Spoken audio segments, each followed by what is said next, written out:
अगरचे जोर हवाओं ने डाल रखा है, मगर चिराग ने लौ को संभाल रखा है। नमस्कार, मैं हूं राजीव और आप देख रहे हैं घूमता हुआ आईना। तो कांग्रेस सांसद राहुल गांधी ने हम दो और हमारे दो का जिक्र संसद में छेड़ा और भाजपा की दुखती रग पर हाथ रख दिया। राहुल गांधी ने न किसी का नाम लिया और न कोई इल्जाम लगाया, लेकिन भाजपा पर इसका ऐसा असर हुआ कि अब उन्हें जवाब पर जवाब दिए जा रहे हैं।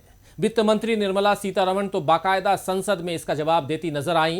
कितने आश्चर्य की बात है कि सरकार से जिन सवालों का जवाब जनता चाहती है वो तो उसे नहीं मिलते, लेकिन तमाम गैर जरूरी बातों पर सरकारी टीका टिप्पणियां सुनने और पढ़ने को मिलती हैं।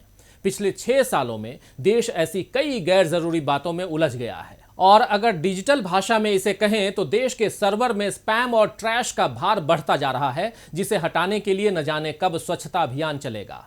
फिलहाल तो देश में एक ऐसा अभियान और एक ऐसा आंदोलन चल रहा है जिसका सामना कैसे करें ये सरकार की समझ में ही नहीं आ रहा है। इसीलिए प्रधानमंत्री नरेंद्र मोदी ने पहले तो इसमें शामिल लोगों को आंदोलन जीवी कहकर अपमानित किया, लेकिन बदले में उन्हें ऐसी सटीक टिप्पणियां सुनने को मिली कि राज्यसभा से लोकसभा आते आते प्रधानमंत्री नरेंद्र मोदी ने एक ओर आंदोलन जीवी और दूसरी ओर पवित्र आंदोलन की बात छेड़ दी। माने आंदोलन भी पवित्र और अपवित्र के खांचे में बट गया। क्या भाजपा का काम बिना बांटे नहीं चल सकता है? यह सवाल भी अब उठता है। बहरहाल, जिस आंदोलन को प्रधानमंत्री पवित्र बता रहे हैं लेकिन उसकी मांगों को अनसुना कर रहे हैं, अब वो दिल्ली की सरहदों से फैलता हुआ देश के गांवों में नजर आने लगा है। अब कृषि कानूनों पर पंचायतें और महापंचायतें हो रही हैं। तो आज आईने की नजर से पड़ताल करेंगे कि किसान आंदोलन ने कैसे बदला रूप, क्या चुनावों पर पड़ेगा इसका असर, और साथ ही देखेंगे कि भाजपा किस तरह बंग भंग का खेल खेल रही है। लेकिन सबसे पहले बात हम दो और हमारे दो की। एक वक्त था जब देश के हर गांव कस्बे के प्राथमिक स्वास्थ्य केंद्र में, सामुदायिक केंद्र में, शहर के छोटे बड़े अस्पतालों में एक नारा लिखा हुआ मिलता था, हम दो हमारे दो। परिवार नियोजन के लिए इतना सटीक नारा देने वाले थे हिंदी के विख्यात कवि बाल कवि बैरागी। इंदिरा गांधी सरकार ने जनसंख्या नियंत्रण अभियान के तहत इस नारे का भरपूर इस्तेमाल किया था। हालांकि तब जनसंख्या नियंत्रण को लेकर इंदिरा गांधी सरकार की नीतियों की बहुत से लोगों ने आलोचना भी की थी। बहरहाल, अब राहुल गांधी ने इस नारे को चुटीले अंदाज में संसद में इस्तेमाल किया। राहुल गांधी ने लोकसभा में आम बजट पर चर्चा में हिस्सा लेते हुए कृषि कानूनों पर बात की।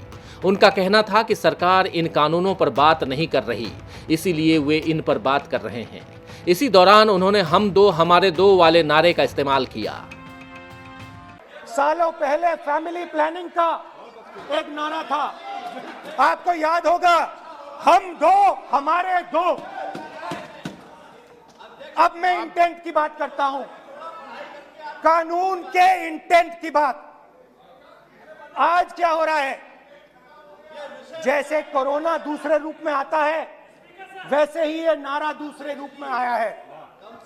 आज इस देश को 4 लोग चलाते हैं। आप बजट पर चर्चा कर लें। बजट पे कर रहा हूं सर, बजट पे आ रहा हूं। 4 लोग चलाते हैं, हम दो और हमारे दो। जैसे उस टाइम नाम सब जानते हैं, नाम सब जानते हैं। नो, आप बोलो, आप डिस्टर्बेंस मत। हम दो हमारे दो। तो राहुल गांधी ने हम दो हमारे दो के क्यूट से लोगों का जिक्र किया कि इसमें प्यारे प्यारे मोटे मोटे चेहरे होते थे। लेकिन जैसे कोरोना दूसरे रूप में आता है उसी तरह ये नारा आया है। ये हम दो हमारे दो की सरकार है। राहुल गांधी ने इशारों में पीएम मोदी की उसी दुखती रग पर हाथ रख दिया जिसमें उन्हें उद्योगपतियों का मददगार बताया जाता है। तिल मिलाई भाजपा की ओर से इसका जवाब आना भी शुरू हो गया। हरियाणा सरकार से अनिल विज ने याद दिलाया कि ये नारा राहुल की दादी इंदिरा गांधी ने दिया था। तो लोकसभा में वित्त मंत्री निर्मला सीतारमण इस नारे को गांधी परिवार पर फिट करने की कोशिश करती नजर आईं। उन्होंने इसके जवाब में बिना नाम लिए दामाद का जिक्र भी कर दिया। तो शुरू में हमने जिस स्पैम और ट्रैश की बात की थी, यानी राष्ट्रीय स्तर की चर्चाओं में गैर जरूरी मुद्दों के कचरे का जिक्र किया था, निर्मला सीतारमण के लोकसभा में बयान में उसकी झलक देखने को मिली। देश वित्त मंत्री से बजट को लेकर उठते सवालों पर जवाब चाह रहा था, जैसे सार्वजनिक निकायों को निजी हाथों में देने पर आरक्षण की व्यवस्था का क्या होगा, देश में बेरोजगारी पर सरकार कोई गंभीर चर्चा कब करेगी, मध्यम वर्ग के लिए इनकम टैक्स को लेकर कोई राहत क्यों नहीं दी गई, और पेट्रोल डीजल के भाव कब कम होंगे। इन सारे जरूरी सवालों पर कोई बात निर्मला सीतारमण ने नहीं की, बल्कि वो ये साबित करने में लग गई कि हमारे मित्र हमारे दामाद नहीं हैं। क्या संसद अब उस सर्कस में तब्दील की जा रही है जहां शब्दों की बाजीगरी में जनता को उलझाया जाएगा? कौन सरकार का मित्र है और कौन दामाद है? इन रिश्तों से आम जनता को रोटी और काम मिलता हो तो फिर सारे तंत्र को इसी काम में लगा दिया जाए। वैसे भी हमारा तंत्र इतना लाचार बना दिया गया है जो उन किसानों की राह में कांटे बोता है जो देश के लिए अनाज उगाते हैं, उन जवानों पर सियासत करता है जो देश के लिए जान देते हैं। किसान आंदोलन में खालिस्तान का एंगल तलाश करने वाली और असम की चाय को लेकर अंतर्राष्ट्रीय स्तर पर साजिशें ढूंढ लेने वाली सरकार अब तक ये पता नहीं लगा पाई कि 2 साल पहले पुलवामा में विस्फोटक से भरी कार कहां से आ गई थी, जिसके कारण देश ने कई जवान खो दिए थे। इस घटना के बाद सर्जिकल स्ट्राइक का दांव सरकार ने चला और चुनाव में उसका लाभ लिया। देश भी कुछ वक्त तक दुखी होता रहा, सवाल पूछता रहा, फिर सब सरकार के खड़े किए गए नए मुद्दों में व्यस्त हो गए। लंबे समय तक कोई मुद्दा चलना है या नहीं, ये अब सरकार तय करने लगी है। लेकिन किसानों के आंदोलन ने इस बार बाजी मार ली। लाख कोशिशों के बावजूद आंदोलन खत्म नहीं हो रहा, बल्कि अब उसका दायरा और बढ़ रहा है और स्वरूप बदल रहा है। जिस किसान आंदोलन को सरकार ने चंद दिनों का तमाशा समझा था, अब उसके कारण सरकार का तमाशा रोज बन रहा है। सरकार ने किसानों को शारीरिक, मानसिक और नैतिक हर तरह से तोड़ने की कोशिश की, लेकिन जमीन की तरह मजबूत किसान आंदोलन की जमीन पर डटे रहे। उन्हें न झूठे आरोप डरा पाए, न पानी की बौछारें और कीलें उनका रास्ता रोक नहीं पाईं। भारत की जनता का एक बड़ा वर्ग जो अक्सर अपनी सुख सुविधाओं में ही खोया रहता है, वो भी अब इस आंदोलन की बात करने लगा है। संसद में सरकार आंदोलन पर और कृषि कानूनों पर चर्चा से बच रही है, लेकिन गांव-गांव तक आंदोलन पर बात हो रही है। मीडिया का वो हिस्सा जो सरकार का आंख मूंद कर समर्थन करता है, वो भी आंदोलन की बात को हाशिए पर नहीं डाल पा रहा है। दिल्ली की सीमाओं पर किसान डटे हुए हैं। दूसरी ओर अब कई जगहों पर पंचायतें और महापंचायतें हो रही हैं। इनमें जाति धर्म की दीवारें भी टूट रही हैं।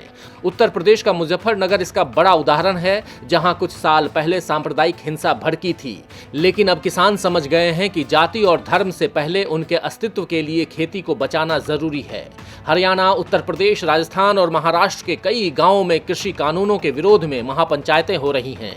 अब तक किसान आंदोलन के मंच से राजनीतिक दलों को दूर रखा गया था, लेकिन अब कांग्रेस, आम आदमी पार्टी और राष्ट्रीय लोक दल जैसे दलों के बड़े नेता महापंचायतों में भी शामिल हो रहे हैं। जब किसान आंदोलन एक राष्ट्रीय मुद्दा बन चुका है तो राजनीतिक दलों का उससे दूर रहना मुश्किल है। भाजपा आंदोलन को तवज्जो दे या न दे, विपक्ष के लिए ये सरकार को आईना दिखाने का सही मौका है। वैसे जिस तरह से किसान अपने हक के लिए उठ खड़े हैं, उसे देखकर यही लगता है कि उनमें वो राजनीतिक चेतना फिर से जाग चुकी है जिसकी उम्मीद पूर्व प्रधानमंत्री चौधरी चरण सिंह ने की थी। आइए चौधरी चरण सिंह के 42 साल पुराने एक भाषण के कुछ अंशों पर नजर डालते हैं। कर्नाटक के हुबली में 4 नवंबर 1979 को आयोजित किसान सम्मेलन में किसानों को संगठित होने और अपने अधिकारों के लिए खड़े होने का आह्वान चौधरी चरण सिंह ने किया था और अपने भाषण में एक कहानी सुनाते हुए उन्होंने कहा था कि हमारे साहित्य में एक दृष्टांत आता है कि एक शेर का बच्चा गलती से भेड़ और बकरियों के झुंड में पड़ गया। एक शेर आया तो भेड़ और बकरियों की तरह शेर के बच्चे ने भी भागना शुरू कर दिया। शेर इस बच्चे को पकड़कर एक कुएं के पास ले गया और ये कहा कि देखो, मैं और तुम एक हैं, तुम भेड़ या बकरी नहीं हो, अपनी ताकत को पहचानो, तुम भी शेर के बच्चे हो, तुम भेड़ और बकरियों की तरह भागना बंद करो। मेरा कहने का अर्थ ये है कि किसान इस देश का मालिक है, लेकिन अपने स्वरूप को भूला हुआ है और अपने आप को गीदड़ और भेड़ समझकर भाग रहा है। चौधरी चरण सिंह ने किसान सभा की जरूरत और उन्हें संगठित होने के लिए कहा था कि किसान हड़ताल नहीं कर सकते और न मैं चाहता हूं कि वे हड़ताल करें, लेकिन किसानों को अपना संगठन बनाना चाहिए। दुनिया में आज कोई किसी को संगठन के बिना पूछता नहीं है, चाहे उनकी मांग कितनी ही वाजिब क्यों ना हो। उन्होंने किसानों से अपनी ताकत पहचानने का आह्वान इस ऐतिहासिक भाषण में किया था कि समस्याएं अनेक हैं, उन समस्याओं का हल एकदम नहीं कर सकते। गांवों में सड़कों, स्कूलों, अस्पतालों, बिजली आदि की कमी है। भ्रष्टाचार तब तक नहीं मिटेगा जब तक गांव के रहने वाले लड़के दिल्ली और कर्नाटक में जाकर राज सत्ता छीन नहीं लेंगे। बिना इसके चलने वाला नहीं। मैं कहना चाहता हूं कि उठो और जागो, अपनी ताकत को पहचानो। तुम्हें बहुत दिन हो गए सोते हुए। ये हिंदुस्तान तुम्हारा है, केवल शहरों और पूंजीपतियों का नहीं। तो चौधरी चरण सिंह किसानों की ताकत पहचानते थे, लेकिन अफसोस है कि आज की सरकार इन अन्नदाताओं की सत्ता और ताकत को कमतर आंक रही है। लेकिन अब किसान उठ खड़े हुए हैं और लगातार रचनात्मकता के साथ अपने आंदोलन को चला रहे हैं। एक तरफ वो ये देख रहे हैं कि आंदोलन भी चलता रहे और खेती भी होती रहे, और दूसरी तरफ वो ये देख रहे हैं कि आंदोलन स्थलों को किसानों की मेहनत का यादगार स्थल बना दिया जाए।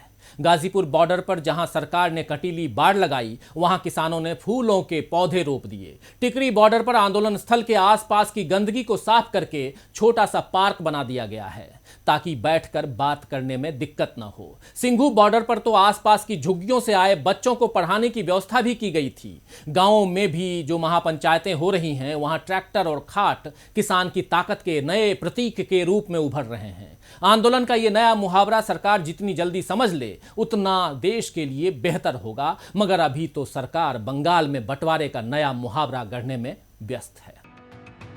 बंगाल में जय श्री राम नहीं बोला जाएगा तो क्या पाकिस्तान में बोला जाएगा? गृह मंत्री अमित शाह ने यह बात पश्चिम बंगाल में परिवर्तन यात्रा के दौरान कही।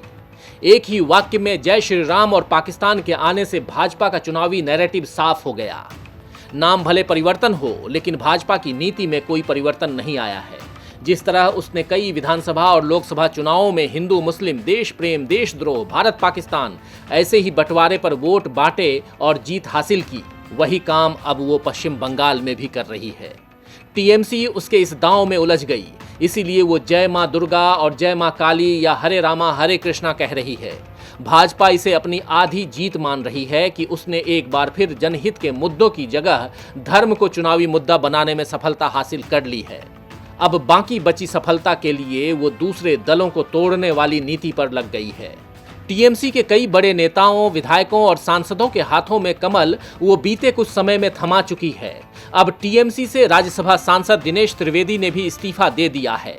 उनका कहना है कि वे पार्टी में घुटन महसूस कर रहे थे। माना जा रहा है कि जल्द ही दिनेश त्रिवेदी भी भाजपा में शामिल हो सकते हैं। वैसे दिनेश त्रिवेदी कभी ममता बनर्जी के इतने भरोसेमंद थे कि 2011 में जब ममता बनर्जी ने पश्चिम बंगाल की सत्ता संभालने के लिए राज्य की राजनीति का रुख किया तो केंद्रीय रेल मंत्रालय का जिम्मा दिनेश त्रिवेदी को मिला था। हालांकि रेल किराया बढ़ाने के फैसले पर ममता उनसे खफा हुई और उनसे मंत्रालय वापस लेने का दांव चला था। तो सत्ता की राजनीति ऐसे ही दांव पेचों का नाम है। कब कौन किसके दांव में मात खा जाए कहा नहीं जा सकता है। जैसे दूसरे दलों में फूट डालने का दांव भाजपा को अब तक फायदा पहुंचाते आया है और शायद इसीलिए वो बंगाल में बंग भंग को नए अंदाज में दिखा रही है। बंगाल के चुनाव में भाजपा के दांव कामयाब होते हैं या ममता दीदी के राजनीतिक पैंतरे या कांग्रेस और वाम दलों की नए सिरे से हुई दोस्ती अपना असर दिखाती है, ये देखना होगा। और देखना यह भी होगा कि पश्चिम बंगाल के साथ तमिलनाडु, केरल, पुदुचेरी और असम में बनते बिगड़ते राजनीतिक समीकरणों पर किसान आंदोलन कितना असर डालते हैं। सत्ता का गणित कब 1 और 1 को 2 बना दे या 1 और 1 को 11 साबित कर दे, कुछ कहा नहीं जा सकता है। खैर, शायर अंबर बहराइची ने ठीक ही फरमाया है कि ये सच है रंग बदलता था वो हर एक लम्हा, ये सच है रंग बदलता था वो हर एक लम्हा, मगर वही तो बहुत कामयाब चेहरा था। तो आज के लिए बस इतना ही। फिर मिलेंगे खबरों के नए आईने के साथ। तब तक देखते रहिए डीवी लाइव। नमस्कार।